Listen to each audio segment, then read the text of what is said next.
사람이라면 인맥이 넓어야 한다. 사람을 많이 알고 있어야 인생을 잘 산 것이다.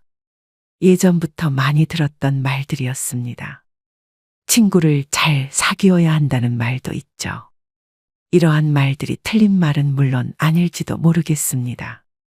그런데 나이가 들고 보니 연락처에 저장되어 있거나 수첩에 적혀 있는 사람들 중에서 나와 연락하고 지내는 사람들은 몇 명 없더군요. 여러분들은 어떠신가요? 젊은 시절에는 친구가 인생에 큰 의미가 있었던 것 같습니다. 화장실을 갈 때도 함께 가려고 했고, 친구들과 조금이라도 떨어져 있으면 불안했던 시절도 있었죠. 쉬는 날에는 친구들과 함께 보내는 날이 가족들과 보내는 시간보다 더 많기도 했던 것 같습니다. 그런데 나이를 먹다 보니 이러한 친구들이 하나둘씩 멀어지면서 결국에는 연락조차 하지 않게 되는 것 같더군요. 이처럼 나이 들수록 친구하고 멀어지는 이유는 여러 가지가 있겠죠.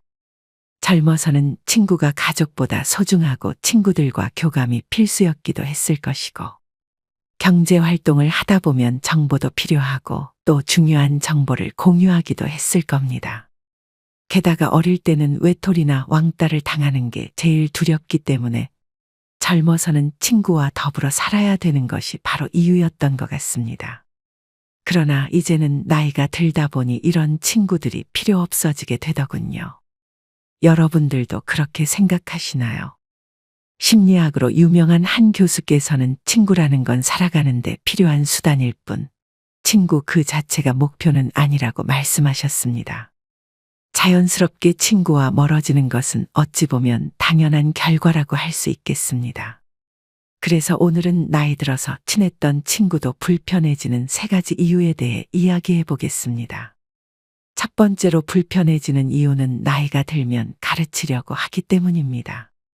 산전수전을 겪어가며 쌓인 경험과 지식을 누군가에게 공유하고 싶어지는 것은 인간이라면 누구나 가지고 있는 욕망입니다. 대부분의 사람은 자신이 겪은 일들을 통해 얻은 교훈이나 지혜를 전달하고자 하고, 이러한 것들이 가족이나 친구들한테 조언을 주는 형태로 나타나죠. 하지만 노년기에 만나는 친구들은 모두 이러한 성향을 가지고 있다 보니 서로 대화가 통하지 않는 경우가 많습니다. 오죽하면 노인정에 가면 말싸움을 많이 볼 수 있다고 할까요? 내가 살았던 세계와 친구가 살았던 세계는 다를 수밖에 없습니다.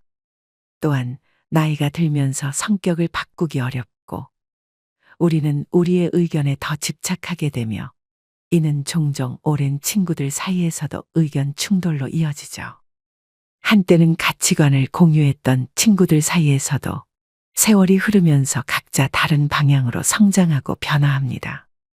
이러한 상황에서는 자신의 주장을 하려다 보면 싸움으로 번지기 쉽고, 친구의 의견을 듣고 있자면 속이 답답해질 때가 많습니다. 여러분들도 친구들과 얘기할 때 답답했던 적 있지 않으신가요? 70대 후반의 숙자님께서는 기초연금에 대해 친구와 이야기했는데, 기초연금이라는 제도가 좋은 제도라고 하는 친구가 있었고, 돈을 열심히 벌어서 모아둔 사람한테는 주지도 않는데 그게 무슨 좋은 제도냐며 호통치는 친구가 있었다고 합니다. 친구들과 이런 이야기를 나누고 있다 보면 서로의 의견이 맞지 않는 경우가 많죠. 그렇다고 친구가 잘못이라거나 내가 잘못이라는 것이 아닙니다. 그저 서로의 이해관계가 안 맞고 가치관이 다를 뿐이죠. 숙자님께서도 이렇게 맞지 않는 친구들을 만나다 보니 스트레스를 받는 경우가 많다고 하시더군요. 이처럼 만남이나 모임에서 느껴지는 불편함과 스트레스 때문에 결국 혼자 있는 시간을 더 선호하게 됩니다. 그래서 아무리 친했던 친구라고 해도 나이가 들면 잘 만나지 않게 되는 것이죠.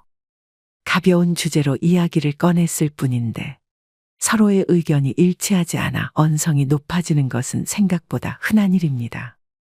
여러분들도 그런 적 있지 않으신가요? 오랜 기간 동안 알고 지낸 친구라 할지라도 가치관이 다르다면 그 관계는 더 이상 큰 의미를 갖지 않게 되기도 합니다. 반면 새로 만난 사람이라 할지라도 비슷한 가치관을 공유한다면 깊고 의미 있는 관계로 발전할 가능성도 있죠. 이처럼 나이가 들면 아무리 친한 친구라고 할지라도 가치관이 다르다면 불편해질 수밖에 없습니다. 두 번째로 나이 들어 친구가 불편해지는 이유는 필요 없는 이야기만 듣는 경우가 많기 때문입니다. 사람이라면 대부분 다른 사람들에 대해 생각보다 큰 관심이 없는 경우가 많습니다. 오히려 내 이야기를 들어주길 바라는 경우가 많죠. 나이가 들수록 이러한 성격이 더욱 커지게 된다고 합니다. 누군가가 내 이야기를 잘 들어주지 않는다고 생각해서일까요? 내가 말하는 것에 공감해주면 좋겠고, 내가 말하는 것에 웃어줬으면 좋겠다고 생각하게 되죠. 사실 나이가 들어서가 아니라 사람이라면 누구나 이렇게 생각하기 마련입니다. 하지만 이러한 생각을 가지고 있다 보니 일방적으로 이야기하는 경우가 많아지게 됩니다. 누군가는 이렇게 내 이야기를 하는 것을 보고 자랑이라고 생각하기도 하죠. 자식들이 잘 되고 있는 것에 대해 이야기하고 싶고, 친구들에게 내 생활에 대한 이야기를 하고 싶었을 뿐인데, 내가 말하는 이야기거리들이 상대방에게는 자랑으로밖에 보이지 않게 됩니다. 그러다 보면 서로 이야기할 때 눈치를 볼 수밖에 없게 되죠. 게다가 이러한 이야기는 나에게는 좋을지언정 상대방에게는 필요 없는 이야기가 되곤 합니다. 또한 세월이 흘러가면서 친구들의 삶은 각기 다른 방향으로 흘러가기 마련입니다. 어릴 적부터 저축을 잘해 안정적인 노후를 보내는 이들이 있는가 하면 자식과 가족을 위해 노후에 써야 할 자금을 이미 소진하여 경제적으로 고단한 친구도 있을 것입니다. 이로 인해 대화는 조심스러워지고 눈치를 보며 말을 아끼는 순간들이 잦아집니다. 결국 친구들과의 대화가 서로에게 필요 없는 내용으로 가득 차게 되어 불편해지는 일이 자주 발생하죠. 사람마다 삶의 방식이 다르듯 취미 또한 각양각색으로 변화하기도 합니다. 건강을 생각해 술 대신 산행이나 산책을 즐기는데 친구의 부름에 술자리에 어쩔 수 없이 참여하게 되면 그 불편함이 점점 쌓여 결국 서로 멀어지게 되기도 하죠. 자신이 좋아하는 것을 하고 필요한 사람들과 어울리며 살아가다 보면 취미가 다른 친구와는 자연스레 이야깃거리가 줄어들고 결국 자녀 이야기나 재산 이야기로 대화가 흐르기 마련입니다. 이러한 대화는 처음엔 즐거울지 몰라도 시간이 지나면서 반복되어 지루해집니다. 나에게도 필요 없는 이야기일 뿐더러 내가 하는 이야기도 친구에게 필요 없는 내용이기 때문이죠. 공통의 관심사가 줄어들면서 가족 이야기가 주된 주제가 되고 그렇게 오랫동안 연락하지 않는 기간이 길어지면 친구들과는 자연스럽게 멀어질 수밖에 없습니다. 이 모든 것이 어쩌면 당연한 이치일지도 모르겠네요. 나이를 먹으면서 친구들과의 만남이 불편해지는 세 번째 이유는 시간과 돈이 아깝다고 느껴지기 시작하기 때문입니다. 외로움의 무게를 조금이나마 덜기 위해 종종 친구들과 어울리곤 합니다. 처음엔 서로의 얼굴을 보며 웃음꽃을 피우고 수많은 이야기로 마음을 나누는 것이 즐겁기만 하지만 시간이 흘러 대화가 반복되고 음성이 높아질 때면 마음 한편에 서서히 지루함과 불편함이 자리 잡는 경우도 많습니다. 친구들 사이에서는 자랑이나 하소연이 오가기도 하지만 이런 대화들이 꼭 필요한 의미를 지니지 못하는 경우가 많습니다. 많은 이들이 자신의 이야기를 통해 공감과 위로를 구하려 하지만 이 대화들이 진정으로 삶의 질을 향상시키거나 건강에 이로운 것은 아니죠. 실제로 진실된 이해와 격려를 주고받을 수 있는 몇 안 되는 친구만으로도 충분합니다. 이러한 친구가 한두 명 있다면 그것으로도 인간관계를 풍요롭게 유지하는 데 필요한 모든 것이 충족됩니다. 너무 많은 사람들에게 반복적으로 하소연이나 자랑하는 것을 듣는 것은 오히려 마음의 피로를 쌓게 만들 수도 있습니다. 삶의 황혼에서는 우리에게 주어진 시간의 가치를 더욱 깊이 깨닫게 됩니다. 따라서 그 시간을 굳이 많은 사람들과의 무의미한 대화에 소비할 필요가 없죠. 대신 진심을 나누고 진정한 위로를 주고받을 수 있는 소수의 친구들과의 귀중한 시간을 소중히 여기며 살아가는 것이 어쩌면 우리가 선택할 수 있는 가장 지혜로운 길일 것입니다. 만약 정말 소중한 친구들이 없어도 괜찮습니다. 노년기가 되면 생각보다 많은 사람들이 친구분들이 없는 경우가 많습니다. 우리는 이러한 상황을 오히려 축복으로 받아들여야 합니다. 나한테 할애할 시간이 많기 때문이죠. 이제는 조금은 나 자신을 위해 취미 생활을 시작하는 것도 의미 있는 일입니다. 예를 들어 서예와 같은 문화 프로그램에 참여하며 마음과 몸을 정화시키는 것은 어떨까요? 또는 우리나라의 옛 문화를 탐방하는 여행을 떠나는 것도 좋습니다. 여행이 어렵다면 주변의 다양한 산책로를 탐색해 보세요. 공원뿐만 아니라 사람이 많은 장소로 산책을 나가거나 버스를 타고 조금 더 먼 곳으로 발걸음을 옮겨 새로운 경로를 경험하는 것도 새로운 자극이 될 수 있습니다.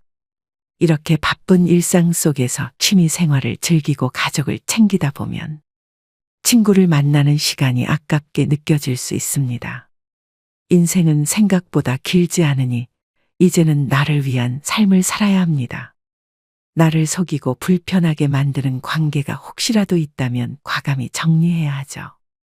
친구와의 이별이 처음엔 어렵게 느껴질지라도 시간이 지나면서 점차 수월해집니다. 오랜 친구라 하여 반드시 잘 맞아야 한다는 강박에서 벗어나는 것도 중요하죠.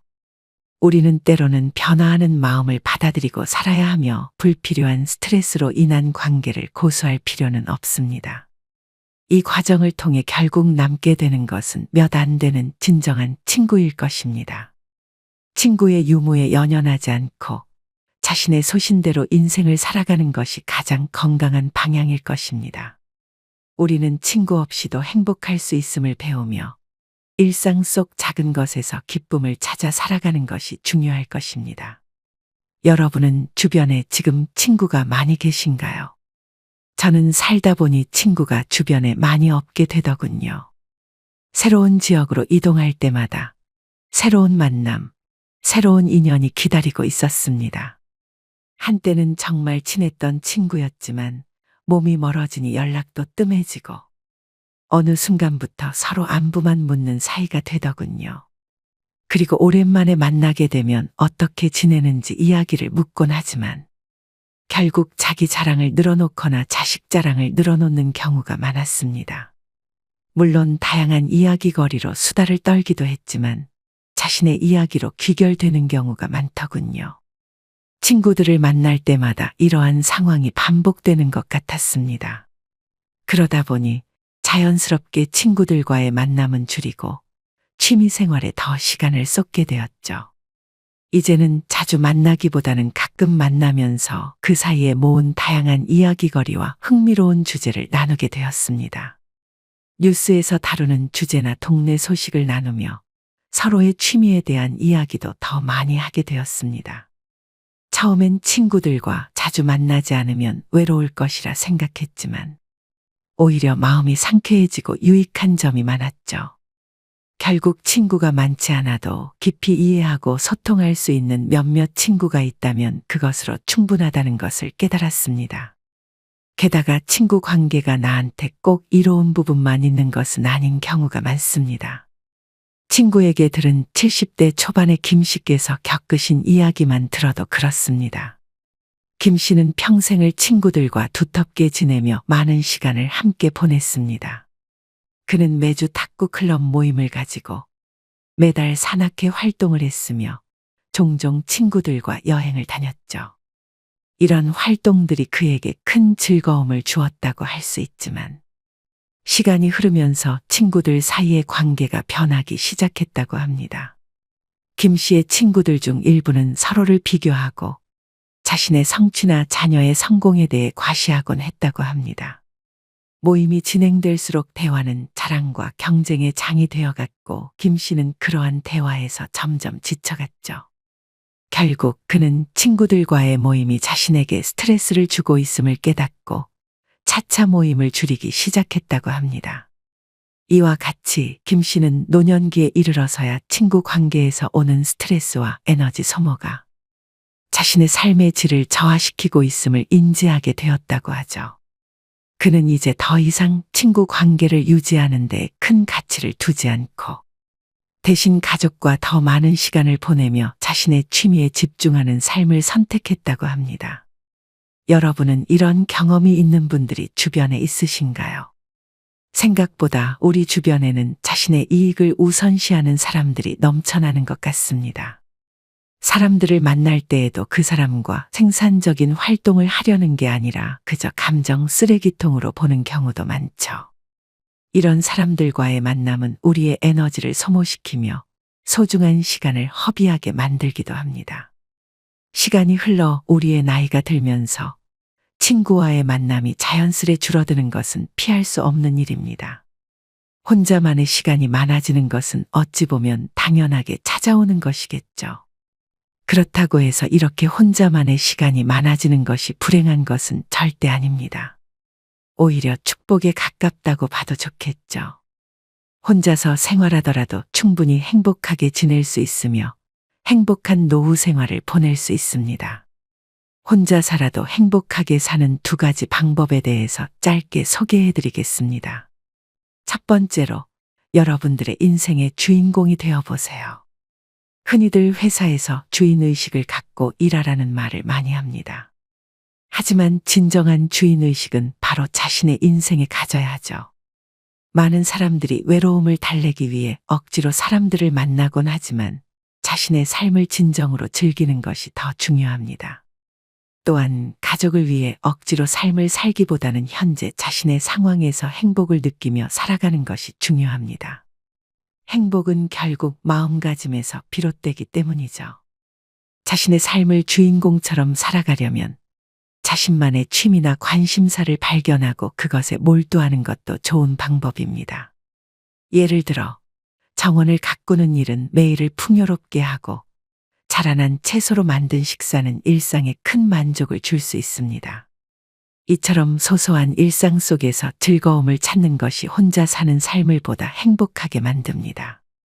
긍정적인 마음을 갖고 일상의 작은 것들에 감사할 수 있다면 행복한 노후는 물론 언제나 행복하게 살아갈 수 있을 것입니다. 여러분도 자신의 삶의 주인으로서 매 순간을 가치 있고 의미 있게 만드세요. 우리의 삶은 행복한 나날로 가득 차야 하며 그러한 행복은 여러분 스스로가 만들어가는 것입니다. 두 번째로 고독을 즐기는 것입니다. 외로움과 고독은 전혀 다른 말이 됩니다. 외로움은 무언가 슬프고 혼자만 남겨진 시간처럼 느껴지게 되죠. 반면에 고독은 성숙해지기 위해 당연히 가져야 할 하나의 시련처럼 느껴지기도 합니다. 혼자 사는 즐거움에 우리는 푹 빠져볼 수도 있어야 합니다. 고독을 즐기는 자가 결국엔 인생에서 승리하는 법이죠. 세상의 유명한 사람들 모두도 친구들이 많은 경우는 없었습니다. 모두 고독을 즐기며 자신만의 성취를 위해 나아갔죠. 우리의 행복을 위해서도 고독은 중요할지도 모릅니다. 우리가 진정으로 원하는 것이 무엇인지 생각하고 내가 지금 당장 하면 좋을 게 무엇인지 생각해 보세요.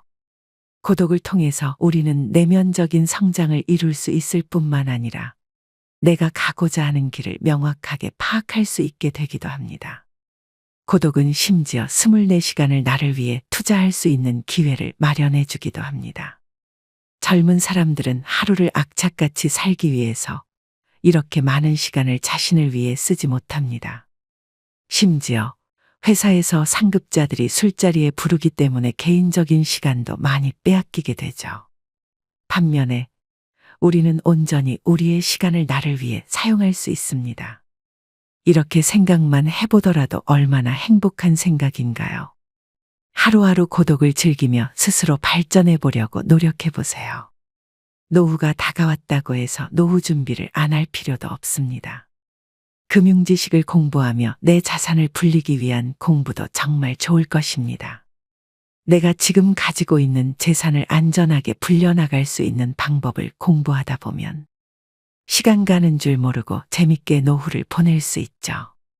세계적으로 유명한 워런 버핏도 재산의 90%를 65세 이후에 일구원했다고 합니다.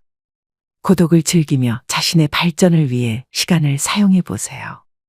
오히려 친구를 만나는 시간이 정말 아깝게 느껴지게 될 것입니다. 친구들이 나이가 들어 불편해졌다고 해서 너무 걱정하지 마세요. 외로움을 타거나 걱정스러운 마음이 없으셨으면 좋겠습니다. 친구들이 멀어지는 것은 자연스러운 것이며 오히려 내 시간에 집중하여 취미 생활을 하거나 노후 생활을 보내는 것이 정신적으로도 육체적으로도 건강을 유지할 수 있도록 도와줄 것입니다. 그러다가 가끔 한두 번 만나는 것으로 충분할 것입니다. 항상 여러분의 삶을 응원하는 인생의 소리꽃은 여기서 마무리하도록 하겠습니다. 즐거운 축복의 노후 생활이 다가오길 기원합니다. 오랜 시간 시청해 주셔서 감사합니다.